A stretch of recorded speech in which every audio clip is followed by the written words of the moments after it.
Nič, zadnjič danes lepo zdrav vsem prisotnim. Nadaljevali bomo s predstavitvami tekmovalnih filmov drugega dne 28. festivala slovenskega filma. In sicer je tokrat na vrsti tekmovalni koprodukcijski igrani film Nevdečne bitosti v izvirniku oziroma v slovenščini Nehvaležna bitja režiserja Olma Mrzuja.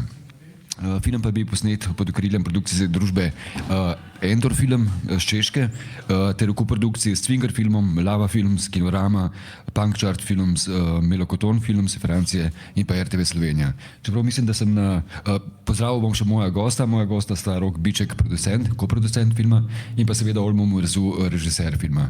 Zdelo se mi je, da sem na špici videl še neke dodatne producente, navedene. Ne, mislim, da RTV Slovenija, ne vem, če si omenil, pa Češka televizija. No, sedi bašno. To je to. Se mi zdelo, da je v bo bistvu več, 6 strana koprodukcija, 6 koprodukcijskih držav je sodelovalo pri filmu. Dajmo začeti s tem naslovom, Nehvaležna bitja. Kdo so pravzaprav ta nehvaležna bitja? Namreč sem se malo spraševal, kdo je zdaj to? So to otroci, so to starši? Mislim, jaz nisem niti tako zelo določal zdaj v smislu, kdo je zdaj tukaj nehvaležen ali pa da bi se zdaj osredotočil, da so otroci nehvaležni, odrasli nehvaležni, ampak bolj se mi je zdelo zanimivo v bistvu ta uporaba te besedne zveze, ki se vsi spomnimo iz otroštva, ne, ki me je vedno na nek način iritirala oziroma zakaj bi mogli biti otroci hvaležni, na nek način, ne vem, hvaležni za to, da so se rodili, oziroma so v našem filmu morda nehvaležni glih odrasli, zato ker niso sposobni nekako dojeti pa sprejemati svojih lastnih napak. Tako da zame je to na nek način neko preizpraševanje v bistvu te besedne zveze pa tega nekega pojma. Na nek način so vsi nehvaležni pa hvaležni. Vedno, ko gledam tvoje filme, se nekako sprašujem, kako zastaviš oziroma svoj projekt. Namreč kažeš že od samega začetka neko blazno senzibilnost, neverjetno, za ta otroški pogled, za mladinski pogled. Hkrati pa tudi, ne vem, od družinskega filma dalje se mi zdi, da pa tudi za te neke družinske odnose pri starejših ljudeh. Pa me zanima, kako zastaviš to neko izvorno idejo. A imaš like neke tipične, recimo pač tipe, 4 tipe, 3 tipe, ki jih potem razvijaš, ali ideja sama, konflikt, karkoli že je, na kakšen način razvijaš to?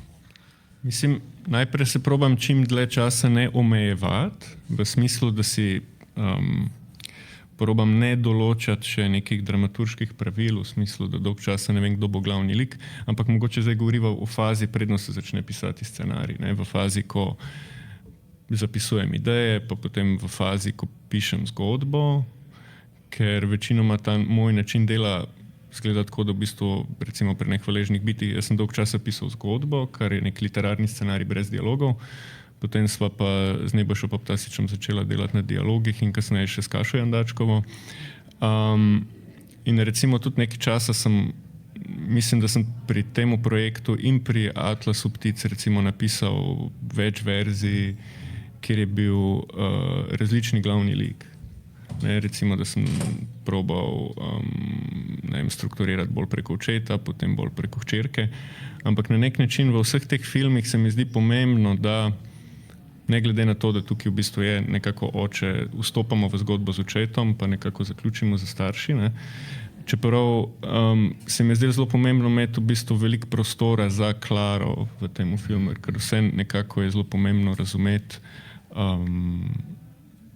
stvarem, ki jih ona doživlja. Zdelo se mi je pa pomembno, da ni to njena perspektiva, da ta zgodba ni v bistvu pripovedovana iz njene perspektive in v trenutku, ko sem dobil neko to idejo z SMS poročili, zdaj mislim ne to, ko si starše dopisujete, ampak mislim v te prizori, kjer imamo njen voice-over, pa imamo v bistvu neko to, ta nek abstraktni prostor spomina, s posnetki v bistvu tega morja. Tle se mi je zdelo v bistvu čisto pomembno dejansko dobiti neko pričevanje tega, kar se njej v tem trenutku dogaja in da film izpostavi ta prostor, da izpostavi v bistvu to možnostjo razumeti, kaj ona v tem trenutku doživlja. Tako da, kar se same strukture tiče, je to na nek način kompleksno v bistvu imeti recimo 2 pomembna lika ali pa rečemo dva glavna lika. Ni tako zelo enostavno. Veliko bolj enostavno je držati se neke te dramaturške jasne razčlembe, ker imaš eno srednji glavni lik in v bistvu se ga držiš čez čas. Še ena stvar me presenetila, namreč čeprav si pač pravi, da si se osredotočil na dva lika, ne nazadnje tudi najmlajšemu članu družine, pač temu fantu, si dal relativno pomembno vlogo. Mislim, ni samo stranski lik, no, pač ima tudi on neke svoje doživljanje, ki jih kaže skozi film. Mislim, on je ekstremno pomemben v bistvu tudi v tej svoji odsotnosti. Ne? Zdaj, pač čisto zanimivo je bilo v trenutku, ko sem dosti konzultiral scenarij z dramaturgi, pa potem tudi znotraj procesa zagovorov na različnih skladih, kjer zaprošamo denar, so recimo bili določeni očitki, ne, da v drugi polovici njegov lik manjka. Ne. Tako da jaz sem v bistvu, mislim, da manjka nek prostor za njega. Ne. Jaz sem pa v bistvu cel čas govoril, da v bistvu glih v tem je finta, da pač moj pristop k njegovemu liku je, da od 60. do 90. minute praktično je nekdo, ki je izven kadra, nekdo, ki, se pravi, gledalčeva perspektiva je identična kot perspektiva staršev. Mi pozabljamo na drugega otroka, v bistvu na ta glass child sindrom. Ne? In zdaj se mi je zdelo glih pomembno to, da naenkrat lahko lik v svoji odsotnosti postane veliko bolj pomemben in na nek način eksponiramo z njegovo odsotnostjo ta pomemben trenutek, ko on sprejme to edino odločitev, da pokliče policijo, pač, pa na nek način razkrije to laž. Ne? Zdaj, s tvojega predavanja sem se začel nekako spraševati, kateri del procesa nastajanja filma je zate najpomembnejši. Ali je to samo priprava te zgodbe, snemanje, morda montaža kasneje? Najpomembnejši v smislu, kje najbolj uživam? Ali kje... Ja, lahko bi tako rečeva, ja. Mislim, pač recimo predstavljam si, da če človek piše, pa da na nek način, pač vsak ta del dela me na nek način zelo, ga imam rad, ima pa tudi svoje minuse. Recimo pisanje vedno spremlja neka nesigurnost, a bo projekt uspešen, a bo dejansko zafinanciran. Ne? Pač, človek lahko recimo piše 2 leti scenarij, pa ugotovi, da mogoče to ni to, pa da je treba začeti delati nekaj drugega, recimo, da ni ratalo.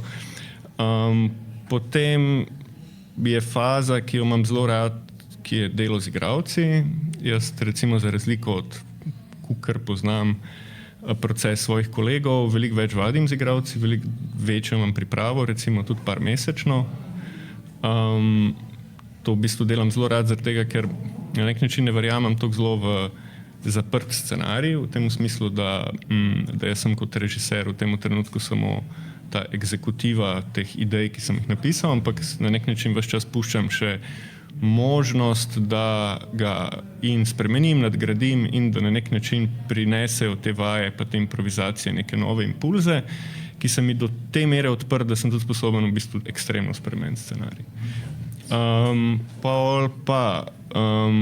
Samo snemanje je pa tako, če so boljše pogoje, boljše, če so slabše pogoje, slabše. Daj pa še reči malo o audiciji, na kakšen način si izbiral igralce. Včeraj sva že govorila, pa si omenil, da je recimo ta mlada punca, ki igra pač glavno vlogo, ena izmed bolj prisotnih, no, vsaj vizualno v tem prostoru, kot neka mlada potencialna manekenka, oba odrasla sta pač tudi uveljavljena igralca. Mislim, sem to glede Dexter, ki igra Claro, on je transfant, tako da uporabljam moški spol. Pri tej vlogi je bilo zelo pomembno zame, pa zelo težko je bilo, v bistvu pa zelo dolgotrajen proces je bil iskati igralko, ki ne bo imela izkušnje oziroma z anoreksijo ali pa z kakšnim drugim eating disorder. Čisto zaradi tega, ker se mi zdi v bistvu prvič bi imel pač čist nek moralen problem, da bi se te stvari nekako na nek način, pač ni to dokumentarni film, niti ta film jaz ne smatram, da je o anoreksiji. Zame je ta film bolj o manipulaciji, o lažeh v nekem tem procesu, ampak seveda je ta tema ekstremno pomembna, pa zelo velik rešerš smo delali, pa veliko konzultacij in tako. Ampak zdelo se mi je v bistvu zelo pomembno, tudi zelo dolg časa nisem potrdil, imel sem recimo pač jih potem par različnih igralk v samem procesu in tudi dolg časa nisem pač potrdil, da imajo vlogo, tako da smo v bistvu dejansko zelo veliko časa porabili za to, da smo ugotovili, koga zasest, da pač da se to ne povezuje z resnično boleznijo ali pa kaj takega. Druga faza so pa potem vaje, zato ker oba dva, Dexter pa Tom, da nista igralca. Tako da sva z Eliško Kšenkovo, ki je igrala v mojih filmih prej že, pa v bistvu skupaj dosti veliko delava z neigralci pa z igralci v smislu nekih teh čist priprav na igro pred kamero, s čem se v bistvu tudi ukvarjava. Dejansko smo potem nekako imeli različne faze. Pač ena faza je bila, da smo sami delali z njimi, da smo jih nekako pripravili v bistvu na samo snemanje. Celo kratek film smo posneli predtem, ker se mi je zdelo pomembno, čist kar se tiče neke prve izkušnje v bistvu z snemanjem in tako. Potem pa še pač seveda ta druga faza, ki je bila pa ekstremno pomembna, ko je prišla Barbara Bobolova, ki živi v Rimu, ona je v bistvu Slovakinja, ki pa je pri 20 letih se preselila v Italijo in naredila izjemno kariero tam, igrala v filmih Nanja Moretija, ima David Donatello Award, kar je v bistvu najprestižnejša italijanska nagrada. In to je bil dejansko njen, če ne v istem času v bistvu posnela po 20 letih 2 filma v pač njenem, ona je Slovakinja sicer, ampak rečemo v nekem področju njenem govornem področju. Pa z Barryjem, ki pa potem sem se najbolj sredotočil glih na nek ta, kako bo funkcioniral ta jezik v sami družini, ne? Ker gre za pač, ko se reče v slovenščini, bilingvno, dvojezično družino. In v bistvu na kakšen način se dogajajo te prehodi v jezike in tako, ker meni se je zdelo zanimivo, da pač, če govorimo o neki razbiti družini, da je ta razbita družina tudi razbita v jezikih. To me je vedno nekako tematsko fasciniralo. Istočasno sem pa malo ratov paničen pred samim začetkom snemanja, ker pač tudi, če je družina razbita oziroma ločena, pa ima svoje probleme, v filmu mi moramo imeti nek ta avtentičen občutek, da ta družina dejansko je bila včasih skupaj, da je povezana, da obstaja neka, ko se reče, pristna vez med njimi. In kje se dogaja, v bistvu ta pristna vez se večinoma dogaja v jeziku, v bistvu, ne? Na nek način se mi zdi nasplošno pri nas ljudeh. Tako da sem bolj veliko časa v bistvu glih uporabljal za to, kje se nekako med njimi kako uporabljajo se te jeziki. Recimo pri očetu je ta način ta, da ko govori češko, pač teh par stavkov je vedno to na nek način, ko proba se približati otrokom, ne? Ko proba biti v bistvu, čeprav približati na način, da jih manipulira. Ne? In tako, no, pač so neka taka raba. Ti si v bistvu že ves ta čas med dvema kulturama, med dvema jezikoma. Kako se počutiš pravzaprav danes? Mislim, snemal si dejansko filme vse skozi na češkem, oziroma vsaj češka je bila, ti si glavni producent, medtem ko pa še vedno ohranjaš stike z domom. No? Mislim, ne vem, kaj ne odgovorim. V bistvu z Rokom glih pripravljava film naslednji, ki upam, da ga bomo snemali v Sloveniji, oziroma nekako imamo projekt sestavljen, tako da bi to bil v bistvu moj prvi film, ki bi ga delal v slovenščini. Drugače pa v bistvu vse filme sem delal v češčini, ta zadnji v bistvu v angleščini. Ta jezik je na nek način, mislim, jaz sem študiral v češčini, na nek način sem razmišljal v trenutku, ko še nisem dobro govoril češko na šoli. Sem imel včasih občutek celo, da sem nekako pri delu z igralci, mislim, da sem nekako osvobojen tega bremena pozornosti do jezika. Ne? Recimo, včasih se mi zdi, da ko delamo z igralci, ne, da recimo pač imamo dva ta radarja. Ne? En je pač nek avtentičen občutek energije pa emocije, ki jo dobivamo od igralcev, drug je pa jezik. Ne? In se mi zdi, včasih smo mogoče fiksirani na jezik kot tak, ne? Pa meni se je glih to, takrat na šoli sem rekel, ok, ne bom mogel diktirati totalno, zdaj pač nekdo je pravilno nekaj izgovoril ali ne, ampak lahko se posredotočim čisto na neko avtentičnost emocije, pa avtentičnost izraza in se mi zdi, da to mi je ostalo, ne glede na to, da v bistvu pač totalno po teh vseh letih čutim nianse in tako, ne. Rok, bi se še tebe vprašal, no, kaj je pravzaprav že nekaj, koliko, 5 projektov, mislim, da ste skupaj naredila, no?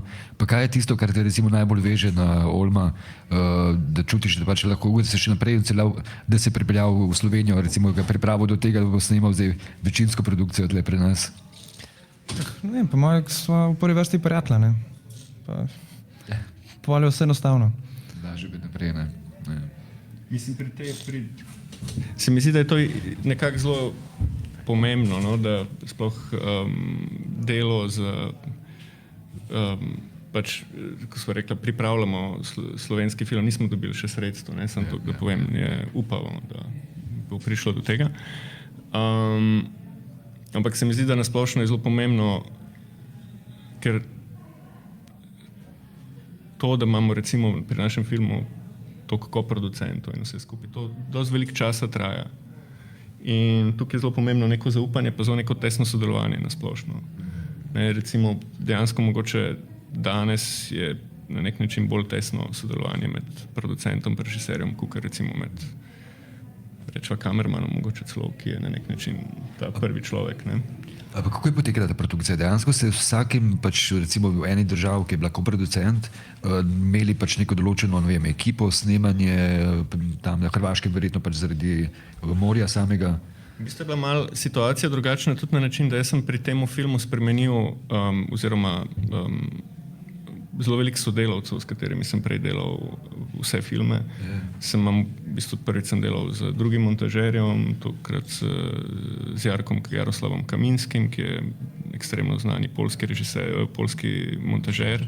Recimo delal je Ido od Pavla Pavlikovskega ali pa Cold War. S kamermanom sem delal drugim in tako naprej, z mojstrom zvoka drugim in tako. Tako da na nek način, čeprav smo že pri Zimskih muhah imeli tudi poljsko koprodukcijo, meni nekako je zanimal v bistvu ta nek čist poljski teritorij, ker iz perspektive Češke mi je blizu. Po drugi strani je pa ekstremno močna poljska kinematografija v zadnjih 10-15 letih, kar pomeni. Ja, ampak vmes je bila malenkost luknja, tako rečemo, mislim, se mi zdi. No, mislim, iz perspektive, ko sem prišel recimo študirati na Češko, je bila za Poljake češka kinematografija takrat neki svežega, novega, v bistvu ekstremno so oboževali Zelenko v smislu tega humorja nekega in tako. Pa se mi zdi, da se je pa zdaj pač v teh 15 letih, mislim, da tudi najbrž, mislim, oziroma kakor vem, tudi zaradi tega, ker so dobri pogoji in tako za ustvarjanje, je ekstremno pač močna spet njihova kinematografija, kar pa tudi zaradi šole v Lodžu, ekstremno dobre katedre kamere, je tam recimo ekstremno dobrih kamermanov, naprimer, ne, ali pa tako, no, nasplošno. Tako da recimo mene Poljska nekako zanima in tudi poljski koproducente, ki jih imamo, Lava Films in tako naprej. Film je bil kje prikazan že v mednarodnem kontekstu na festivalskem? Mi smo praktično konec septembra imeli svetovno premiero v San Sebastianu v glavnem tekmovalnem programu. To je v bistvu prva premiera, zdaj pa recimo film je dobil veliko vabil za naprej, zdaj bo novembra v Kairu, v Mar del Plata, v Nalifu, v Zagrebu, pa še kar nekaj drugih vabil, ker še ni bilo tiskovk, tako da ne morem povedati. Bo pa tudi recimo v francoski distribuciji naslednje leto in tako. Nič bi jaz vprašal, če kakšno vprašanje morda? Verjetno ne.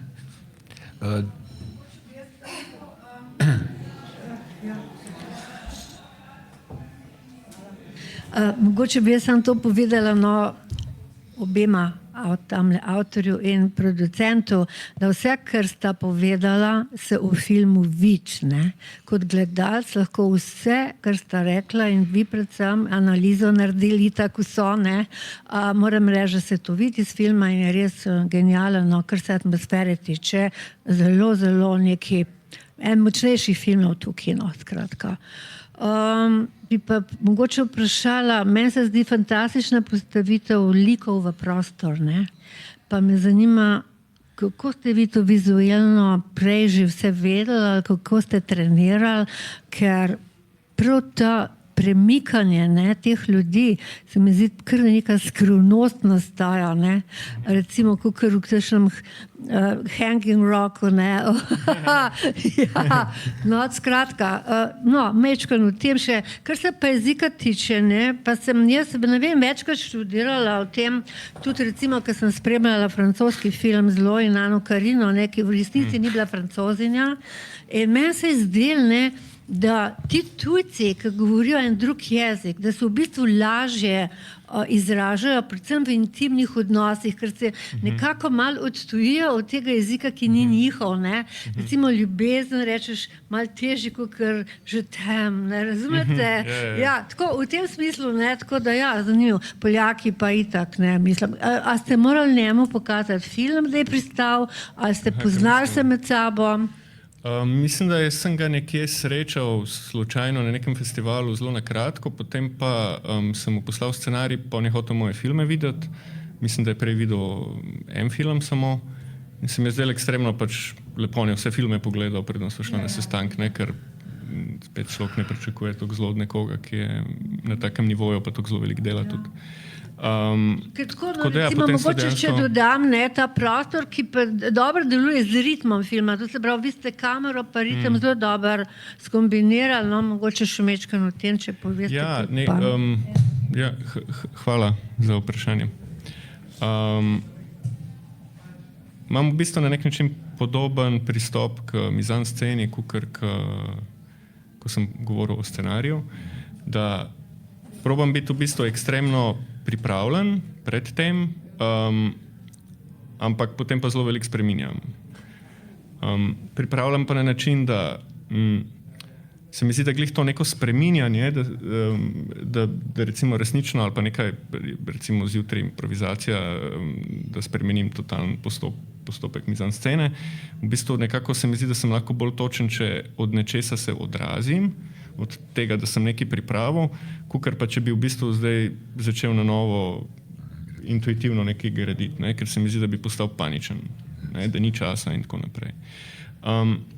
Drugače nek tak princip sem pa pri tem filmu si rekel, da vedno bom pač takoj zjutraj, ko bi ostali še recimo bili na zajtrku, rekel par, ne vem, asistentom kamere oziroma ki bojo šli z mano, pa bom probal najti najboljši možen kader, ampak ne nujno vizualno, ampak čisto idejno, v bistvu, kaj je ta najbolj pravilni kot, kaj je v bistvu ta kader, ki bi ga rad videl v tem prizoru, ki bi rad, se mi zdi, da je to ta highlight prizora, da to je to, kar ne. Potem pa ugotovim, do kakšne mere mi uspe zrealizirati pač ta kader in ugotovim neko njegovo nosilno vrednost v smislu, a je mogoče ta prizor dejansko cel v tem kadru, ali pa rabi še potem ostale prizore. Nisem razumel za točno. Ko že začnete že delati? Ja, pač recimo, nevedno snemanje je, prideš, pa se ne dogaja, pa nekaj se dogaja, pa tako naprej. Tako se pravi, vedno izjutraj nek čas za to, da lahko recimo igralci so v make-upu, pa ne rabim v tem trenutku nujno meče igralcev, ampak imam recimo stand-ine, ki so pa pač prijatelji oziroma asistenti neki. In na ta način probam v bistvu ugotoviti, kaj je ta, kaj se mi zdi zanimivo v tej možni postavitvi, ne? In potem probam v bistvu nekako izhajati iz tega, no. Kar dostikrat se zgodi zaradi tega, ker recimo sploh, če ne delate v studiu, ker točno veste razmerja prostora, na teh realnih lokacijah vedno je malenkost drugače, kot ste si predstavljali. Čeprav ste bili takrat že na location scoutu, ampak vedno nekaj se malenkost spremeni. Tako ja, to čisto v smislu ohranjanja, se mi zdi, da se probam vedno iskati nekaj živega, nekaj organskega pri delu samem, no.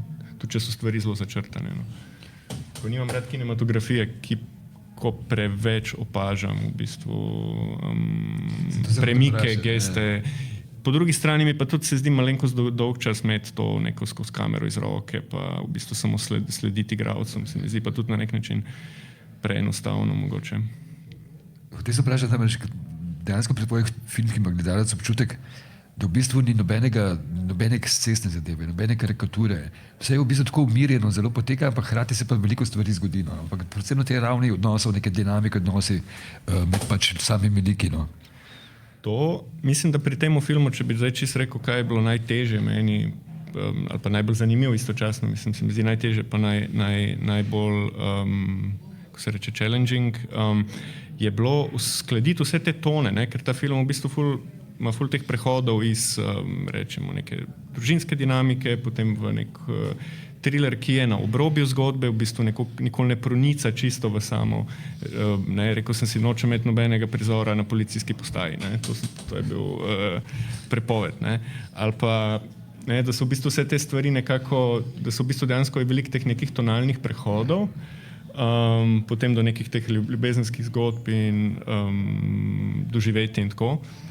Tako da s tem sem se v bistvu največ ukvarjal in to me tudi na nek način dosti zanima, ampak včasih ljudje vidim rajše, da so te stvari bolj jasne, bolj enostavne, da bi si izbral samo en žanr, kukaj drug, ne vedno nekako zanima v bistvu to, da se, mogoče tudi recimo že pri družinskem filmu je bila to tudi meni največja fascinacija, da naenkrat se pač film spremeni v nek ta robinsonski film na otoku in tako. Še ena stvar bi samo vprašal, in sicer ta prizor na koncu izsiljevanja. Zdelo se mi namreč neverjetno, mislim, kako z malo nekimi skromnimi sredstvi si pokazal ta prehod iz neke pozicije moči, ki je mislil, da ima fant, do to, da spozna, da v bistvu nima pač nobenega vzvoda za pritisk. Ne. Ste vadili veliko to? V bistvu tako, niti ne toliko zelo veliko, zaradi tega, ker ta prizor je, so določeni prizori, sploh če delaš z igralci, ne, recimo pač oba dva sta, Timon pa Beri sta sjajna igralca, tako da je treba biti zelo previden pri vajah, pri teh prizorih, zato, ker drugače se vam lahko zgodi, da boste imeli na vajah boljše odigran prizor, kot na filmu. Ne. Tako da je treba v bistvu na nek način, točno ta prizor je bil, da sem rekel, ne bomo ga igrali na vajah, ampak ga bomo v bistvu samo analizirali, tako da ga pač nekako s neko tako distanco igramo. Ne. Ampak da vemo v bistvu, a se ritmično pravilno stvari dogajajo, a naenkrat so te neki ne, recimo tudi Timon ima neke dve spremembe v smislu, da je nekdo, ki izsiljuje, potem pa rata žrtev, potem pa v bistvu tudi pokaže nekako občutljivo plat, ne, da jo ima resnično rad in a se te stvari v bistvu čisto punktično dogajajo pravilno ali ne. Ne. Tako da sem dejansko iskal samo to, ritmično stvari funkcionirajo in potem sem si rekel, moram to nekako bolj sofisticirano skadrirati ali ne, ker sem imel tako občutek, ker malo preenostavno. Sam po drugi strani se mi zdi, da glih je mogoče včasih dobro vedeti, da so določeni prizori o igralcih in da jih je treba nekako klasično skadrirati, zaradi tega, ker se bo glih dogajala neka ta prehod iz, ne vem, pol detajla do detajla, da v bistvu dejansko se samo v montaži gradi ta napetost. Ne. Tako da, ja. Seveda. A ste bili vi veliko na snemanju, pa recimo, če ste kakšno reč opazili, pa ste mogoče svetovali, kaj popravljali, ste bili samo gledalci, kako je to bilo? Ne, nisem bil prisoten na snemanju. Ne.